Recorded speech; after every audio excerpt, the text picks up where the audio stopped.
When did you start using CallLogic? It looks like has it been relatively recently or has it been a couple months? No, I actually think we bought it. We bought it before the end of the year. So we've had it for a while. We weren't really sure kind of what we were going to do, what was going to work for us as a business model. And, a lot of the agents do like a call center kind of mentality. We tried that at first. So we were making like lots and lots and lots of calls. But what we found is we got to have like a little mix. So, at first, we got the CallLogic because we were kind of doing the call center mentality.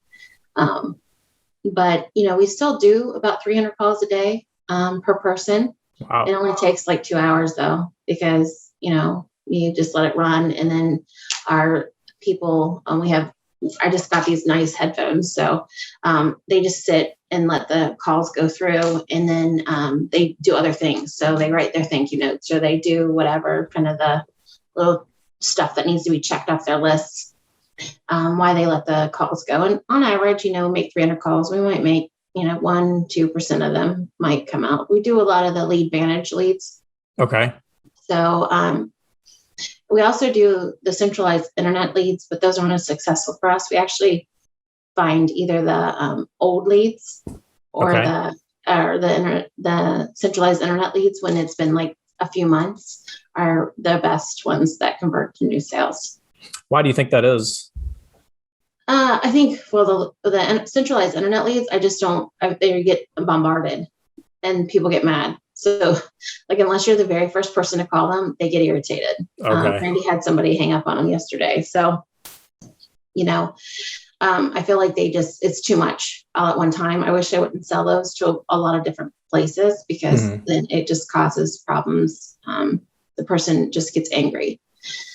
So we find, sometimes those are better to sit on for a while. We might reach out in a week if they haven't made a decision, and then in a month, and then we'll reach back out in a few months to see, if they're still shopping or if they're happy with the choice they made.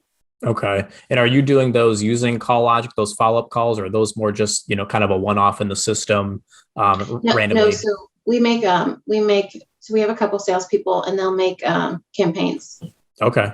For the older centralized internet leads. Like, we try to make folders inside of the lead manager, and they'll pick their campaigns from those different folders. How many employees do you have that are using CallLogic that are making about that 300 call mark a day? 2 LSPs, and then my husband is like part-time sales manager, part-time sales. So he doesn't do as many campaigns. He only does a few a week, but our LSPs, for the most part, that we have like a triangle that they have to try to do. So they make 3 sales, then we really don't push the 300 calls. But if they don't make 3 sales, we look for, 7 quotes. If they didn't do 7 quotes, we look to see if they did the 300 calls. If they didn't do the 300 calls, then we're asking them like why they didn't do it. Okay. So it's like, if they achieve any of those down the line, we don't really say anything. But for the most part, they do 300 calls just because it's not that hard to do. It's fast. And 3 sales, what's your time frame on that 3 sales to have that done by? Every day. Every day. Okay. So 3 sales. Okay. Oh, very good. We try to do 1 to 3 sales. We really want 3 sales, but we'll take, a sale is a sale. So depending on how many items it is. So would you say that making those 300 calls has contributed into achieving those 3 sales? I'm sure certain days it may be a little bit different than others, but based on your experience? Well, so most of those campaigns, like I had said, we have thousands and thousands of lead vantage in there. And so it's like calling out the phone book. Those you can't do any other way. You just have to keep doing campaign after campaign after campaign.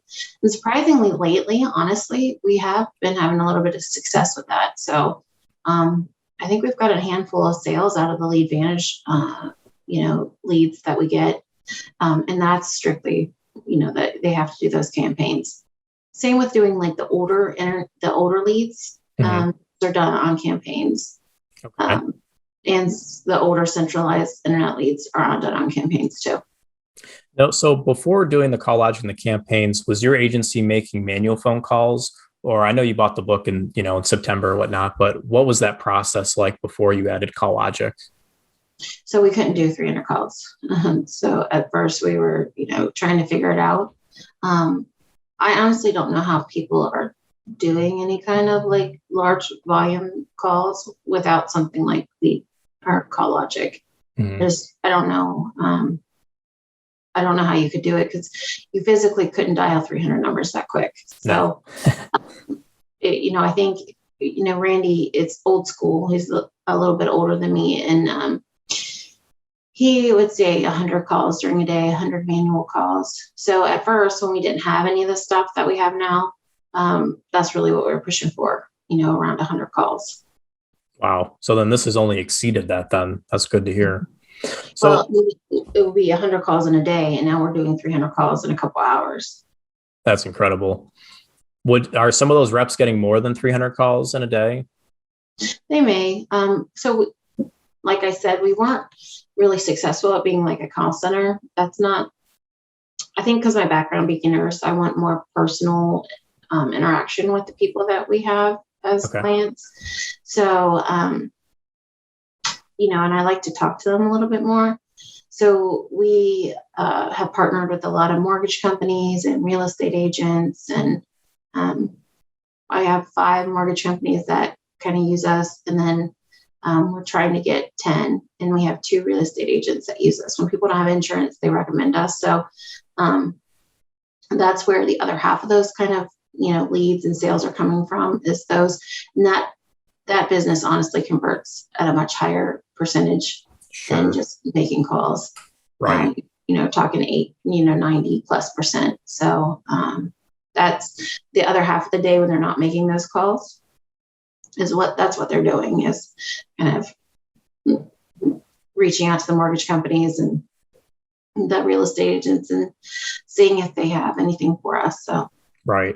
Yeah. And you got to have multiple avenues. It's like there's some agents, they think, you have to have one strategy and you stick with it. But it's like, well, you're not going to reach your full potential. You got to have the referral sources, whatever it takes, or buy different lead providers. But there's some agents that insist on trying one way. And there's some I've talked to, they just do referrals and, maybe that's what they're satisfied with. But if they supplemented other things in their agency, like what you're doing with the call logic, they could be getting even more business for themselves. But it depends, I think, from my experience talking to them, what they kind of want in their agency, what their goals to be. But does Allstate have specific call goals or anything like that for you to achieve, or is it just more sort of sales goals? it's sales goals. Okay. Now the sales goals are pretty high. I think that's another thing that's been kind of interesting, because I started in September and Allstate's been going through a lot of changes since September, like significant changes. They changed their quoting platform. They've changed how they've done multiple things. So I feel like, it's been a little difficult being a new agent during this time. And if I didn't have my husband, I think I'd be a little bit lost. And I have a really good FSL. He's actually technically not my FSL anymore, but he's the one that hired me on. And so like, he's really helpful to me. But I think that's important too, because, Allstate seems to be in this changing mode and you have to diversify because you don't know which way they're going to go. Allstate, we're competing against the 1-800 number. Mm-hmm. And, I didn't want to put all of our eggs in a basket of just making phone calls and making call center, because Allstate itself is doing that. So why do you want to need an agent when you can save money actually calling the 1-800 number? Right. So, we're just trying to do a little bit of everything so that we have multiple avenues of business coming in and we're not locked into one thing. Absolutely. What would you say to someone? Because we would always get this. I used to work on the sales side and then a little bit of the account management side as well. A lot of agents believe that they don't need to be calling at all. They think they have enough from referrals or whatnot. They think, oh, calling it doesn't work anymore. It doesn't work. What would you say to someone who says that? That they don't think they need to be doing any calls. Right. Yeah. They don't think they need to be doing any sort of outbound calls. Now, of course, you have to make, the one-off follow-ups and things like that. But I guess sort of what you're doing, like the campaign calling. I don't know how they're surviving, honestly. Like, I don't. We're doing a lot of different things, and I feel like we're doing a good job for being such a new agency. Like, we're hitting goals, and like I said, we hit honoring and we hit national conference. But I think referrals are something I actually wish we were a little bit better at. But I don't know how you're getting new business and new kind of lines of business into your book if you're not doing a little bit of everything. I don't understand. I feel like there's a lot of call reluctance. I get it because I'm a nerd, right? So I'm an introvert. This calling out and stuff isn't my like deal. But Sure. And a lot of people, are not nice when you call. It's hard to have that kind of mentality and let it roll off your back and not really get upset. But I think we've hired a lot of people that we thought were going to be really good salespeople, and then they were scared to call. Mm-hmm. And so they just didn't work out. I get that. And that's something that I think a lot of people have, but you kind of got to get past that so that you can grow. I don't know how you're going to break into different markets. I don't know how you're going to break into different zip codes. I don't know how you're going to, if you're not reaching out, trying to get new business, I don't know how you're doing any of that. Mm-hmm. If you're just doing referrals, you were literally probably staying in the same few zip codes. And, when you want a larger book, my goal is to be at least 5 million in the next 2 years. That's not going to happen if I'm staying just within my few zip codes. So mm-hmm. I don't know how you're getting kind of fresh business in. Does that make sense? Oh, absolutely. Yeah. And that's actually kind of what you said there. I talked to a recruiter last year, and, he works in the recruiting space, of course, but he talked about call avoidance was your call reluctance you talk about amongst his recruiters. And that was a big thing that they had to overcome, as far as get through the mentality, get in that calling mentality. Has your agency had any sort of tips or advice for your LSPs to get out of that, that call reluctance or call avoidance you might face, especially for new hires? When we first started, we had 4 people, and we really thought like they were experienced. They had worked in call centers before. They had worked in insurance before. And ironically, 3 of them did not work out. The ones that had worked in call centers before did not work out because they were used to getting inbound calls, not outbound calls. Okay. So we learned a lesson there that, just because somebody has done a call center doesn't mean they're going to be, into making calls out. And we also, now that when we interview people, we just are honest, like 40% of your time is spent on the phone. Mm-hmm. You have to, how do you handle rejection? Tell me what you do when you're, somebody calls you a horrible name and hangs up on you. Like, what are you going to do to kind of brush that off? And then we'll kind of role play with them and that kind of stuff. So we're trying to pick people that we know upfront aren't going to have that. But to get over it, we haven't found a magic pill to make people get over it. We've had to let quite a few people go because they didn't get over it. Mm-hmm. And like I said, there's some irony there because, 3 of them worked in a call center, and you thought, oh, well, call center, they're going to be used to making calls. No, they weren't. They actually probably were some of the worst call reluctant people that we've had. Wow. Well, like you said, they're getting the inbound calls, so they're probably getting, warmer calls in there. And I don't know what they were, if it was sales or maybe it could have been customer service calls they're getting. They were sales. They were sales. Okay. That's interesting. Because I know when you do the outbound call, and I've done it, it's definitely a different ball game. And, you got to kind of have your head down, and you got to stay positive on it and it's a numbers game like you guys are experiencing too. I know that very well. And I've used Call Logic internally myself. So, as far as your agency, you've been doing this here since the end of last year. What's one piece of knowledge that you would pass on to other agents that you've learned along the way, maybe that you haven't shared already today? I think you have to stick to it. You need to pay attention to your business plan. So one of the first things I did was relook at our mission and vision when we'd been in business for a couple months and relook at our business plan. And it's easy to get like sucked down into all the things that have to be done every day and dealing with, claims issues or customer service issues or whatever, and losing sight of where you're trying to go. And I think one of the reasons my husband actually he did all right as a business owner when he owned his own agencies, but the thing that kept him from growing as large as he wanted to grow was that he was doing the everyday, like on the phones stuff. Like he was selling because that's what he's best at. So that's what he gravitated to. If you're doing that as an agency owner, then you're not looking forward. You're not thinking about, where you're trying to go. So that's why Randy and I think work really well together, because I do customer service here, and we have another customer service person, but I also spend a good portion of my time, and I block out pieces of my time to make sure we're going in the right direction, to looking at our, doing my nerdy stuff, looking at, where our sales are coming from, what zip codes our sales are coming from, thinking about ways to increase our volume of reaching people, looking at marketing, looking at making sure that we're achieving our vision and mission and our core values, and making sure that all of our people know our core values. And I think that's important too, because your culture of your agency is really important. So like our core values are teamwork, reliability, and integrity.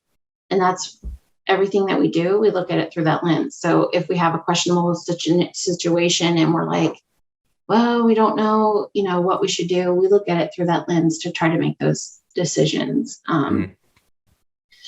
Even with our employees, and we lay that out too when we interview people. We make sure that they're going to fit into our culture. So that was a lot of information, but basically I would suggest, number one, don't forget that you're the business owner. Number two, that you're the business owner, and then that comes with responsibilities that you can't forget about, driving your business in the right direction. And two, making sure that your business plan and your that you're achieving it, that you're doing it, and then looking at the metrics and making sure, you can think one thing, but the numbers don't lie. The numbers are going to tell you what the real situation is. So, your numbers are going to tell you where you need to spend your time, and you have to be flexible. So like I said at the beginning, we were doing a call center mentality, and it just didn't work for us. It may work for other people, but it just didn't work for us. So we started mixing it up, and that is working for us. We're doing much better now than we were just 4 months ago. So, you got to constantly looking and then make those changes quickly. Don't let yourself get sucked down into not meeting goals or whatever, and then making a decision. Part of being a business owner is looking at those metrics and making those adjustments as needed and quickly. Absolutely. And I totally agree with the culture aspect. I think that's huge, especially because you're in an office environment. You're, relatively just a couple of people, working together, and there's going to be things that are going to go wrong or, stressful times, but you got to band together, and you can't bash anybody or anything like that. Cause, and I've been in some different environments in my young career still. Initially, I won't go into that, but basically I've seen some corrosive cultures, and that's why I've worked for this company for a while, because it's a good culture. And I think that makes you stick around and contributes to your employee retention, which is, pretty big, and your performance too.